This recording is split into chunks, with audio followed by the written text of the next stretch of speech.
Good morning, welcome back to my garden. We're having a beautiful fall this year. It's unseasonably warm and we are enjoying every minute of it.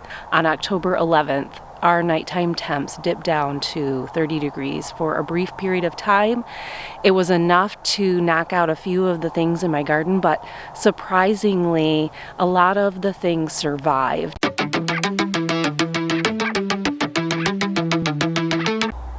Coming into the entrance of the garden, you'll notice right away that the loofah plant is, on its way out. There is not much life in these leaves anymore.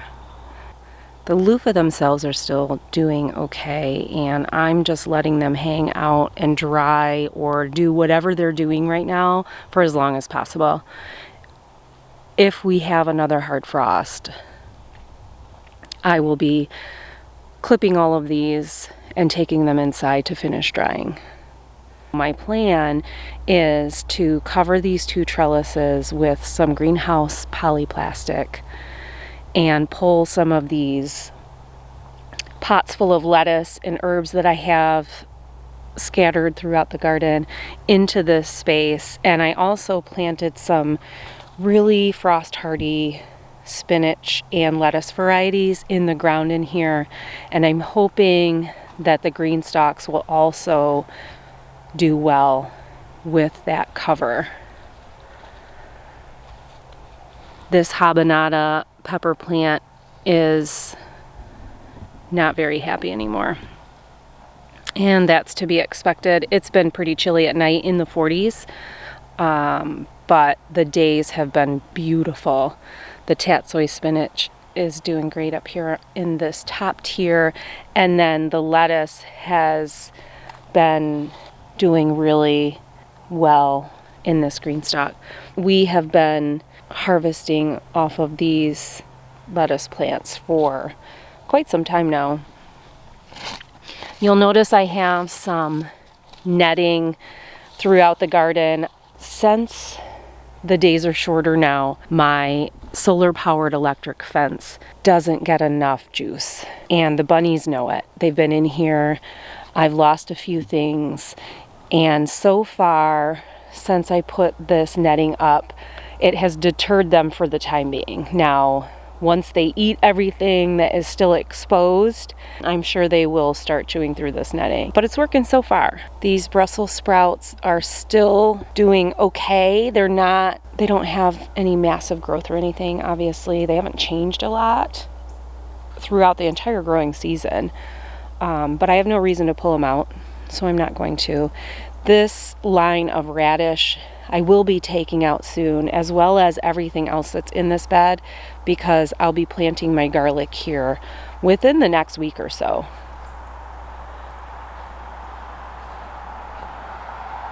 The Tabasco plants that I have still lingering out here are kind of stagnant in their growth, so I think it's a good time now to pull all of the ripe peppers and process them. I'm thinking about making a fermented hot sauce with them. I had a little line of curly kale here, and the bunnies have devoured that pretty much. They are munching on that on a regular basis, so although it's still here, it's not as lush and full as it once was. This sweet bonnet pepper plant's still hanging on, and its little peppers are turning red. We'll be pulling those too. This pot of parsley and bunching onions is doing well. Parsley and onions are both frost hardy. And down here, if you'll remember, this end of the bed had all of my ground cherries in it, and a cilantro plant in the corner that went to seed and dropped all of its seeds in here.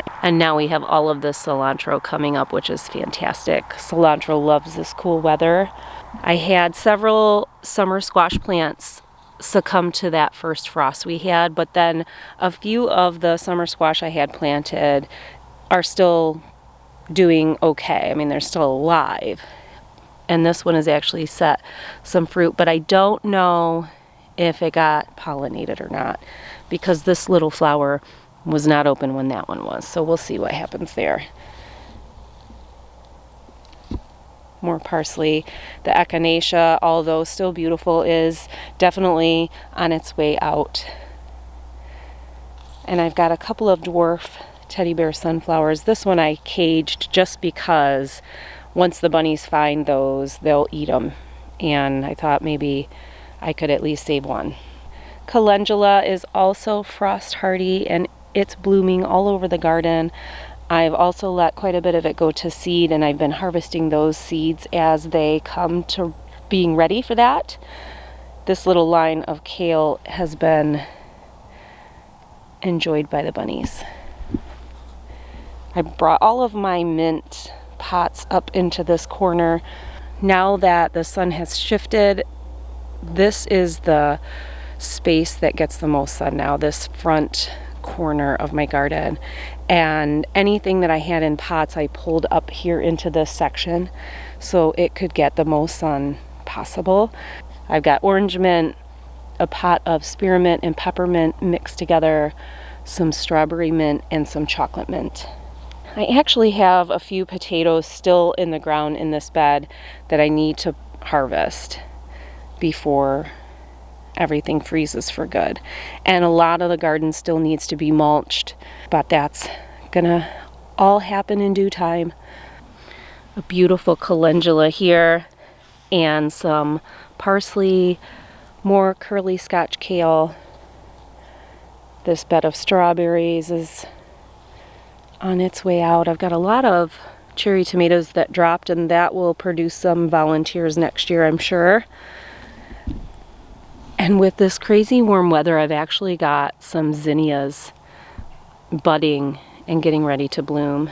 Here's some more dwarf teddy bear sunflowers. And I planted these hoping that they would come to bloom, but not really counting on it. And now we're getting this glorious extension to our season. This line of calendula is looking so beautiful. We are still harvesting the blooms off of these, but also letting some go to seed, as I had mentioned.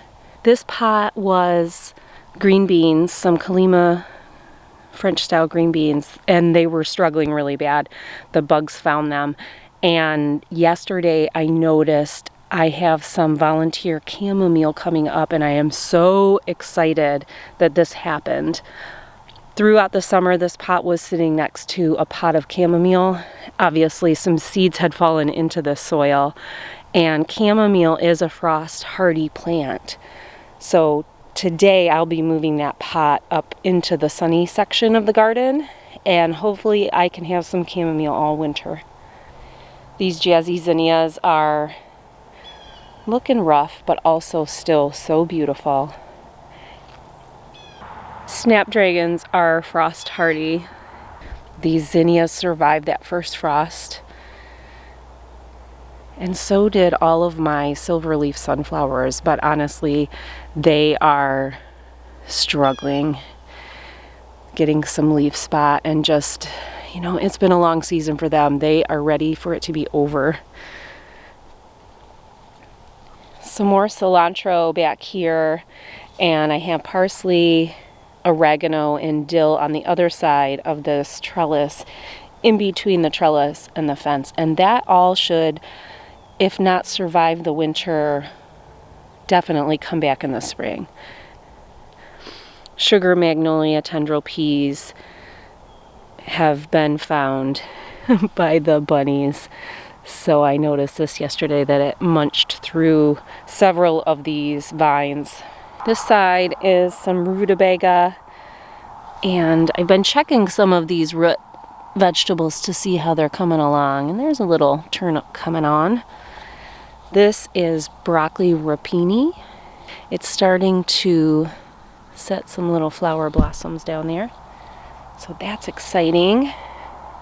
This little line of carrots hasn't been getting enough sun, and now the bunnies are snacking on it. And they're also snacking on these leeks, which I was surprised to realize. And some of these leeks are really small, but they're munching on the tops, and we don't eat those, so it's working out for everyone. Something I am really sad about is all of my purple kohlrabi that was planted here is gone. They really enjoyed that. But look at these beautiful zinnias and this beautiful nasturtium still doing so well. I have some carrots back here, a couple of cabbage plants, and this looks like we've got some worms. There's one right there.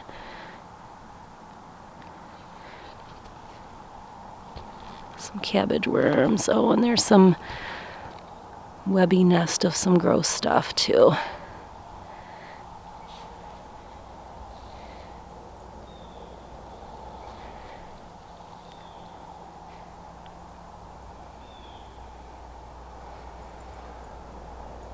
But having all of this color still coming on throughout the garden is just so amazing and makes me so happy.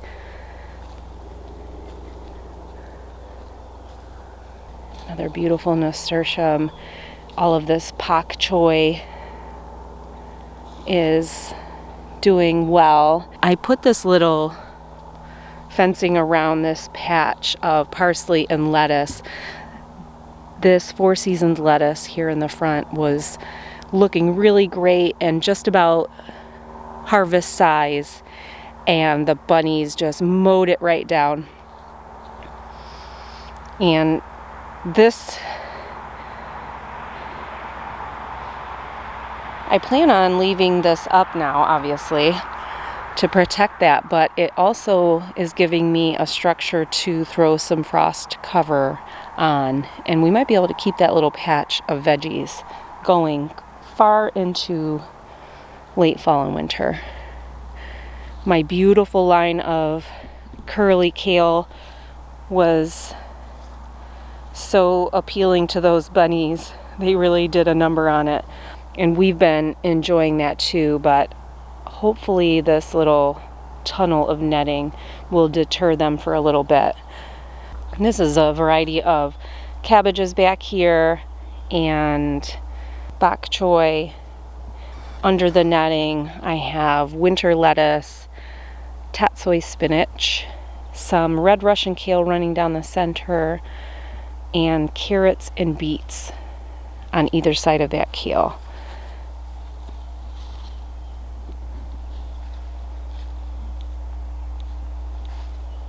With this late warm weather, the strawberries are still producing and they're so sweet.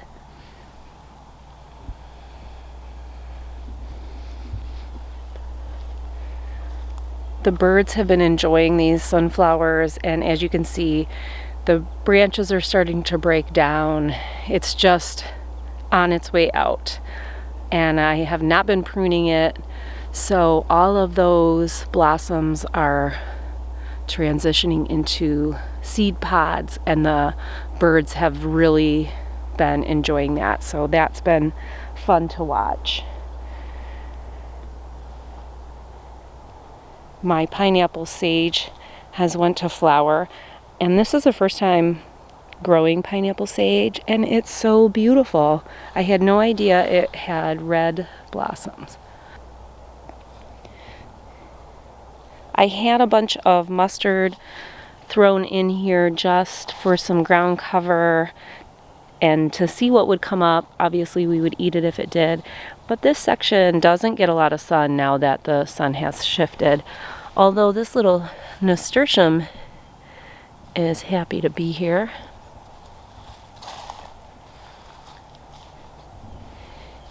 A nice little patch of calendula still going on.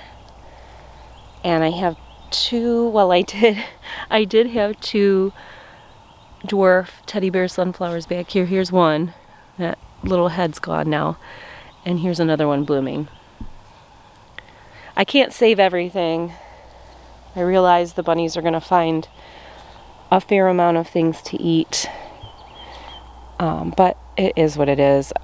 I just feel so thankful and so lucky to still be walking through this garden with all of the abundance that we have going on. So I've got enough to share with some bunnies for a bit. This lettuce is looking great. Some dill and parsley. Those are both frost hardy herbs. I've got some beautiful pea plants in these 3 pots, and I just hodgepodged some of this fencing and some old chicken wire I had just to deter the bunnies from coming in and severing those vines right at the base, because that's what they would do. I mean, they would probably just jump right in those pots. But I've got quite a few pea pods and blossoms coming on, and they are so happy in these pots. These 3 pea plants are the most healthy of all the pea plants I have going on in the garden right now. I had several plants here on this little stake trellis, and the rabbits have munched quite a few down at the soil line.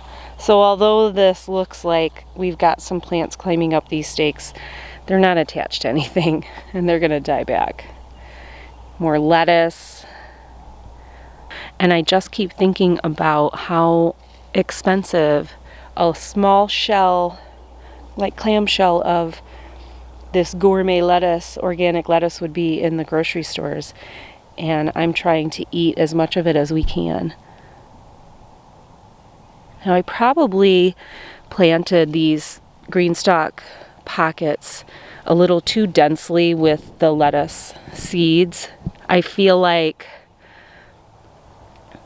some of these plants that I spaced out a little bit more, like in those black fabric pots, the leaves are getting a little bit bigger, and they seem to be just a little bit more vigorous. Like the water content in all of the leaves seems to be a little bit more substantial. Like the texture is a little more substantial, and these small baby lettuce leaves are much softer and not as crunchy. And part of that is due to the variety of it. This is the 4 Seasons lettuce, so it is a bib lettuce, or like a butterhead lettuce, so it is a soft variety. But keep that in mind if you're planning on planting lettuce, to give them a little bit more space than this. This is working though, and I can come through and just chop this whole pocket off right, at the soil line, and all of this is just going to grow right back. So it just depends on what you want to do with the lettuce. If you want bigger leaves, you're going to want a little bit more space between the plants than this. But this has been working out great for us so far. I've got more tatsoi spinach here. This is my favorite spinach. I know I keep saying it like a broken record, but man, it's so good. And over here I have some volunteer spinach coming back. This is the patch of spinach that I covered with a plastic tote last year, and we were eating spinach in our Christmas brunch quiche, fresh from the garden. And now it's coming back. I mean, this one's pretty munched, but it's so, it's such a substantial little plant. Volunteers are always so healthy and strong. We even have some cosmos still blooming. It's just crazy. This year has been full of unexpected joy. And maybe Mother Nature is just making up for that cool spring we had by giving us this beautiful fall.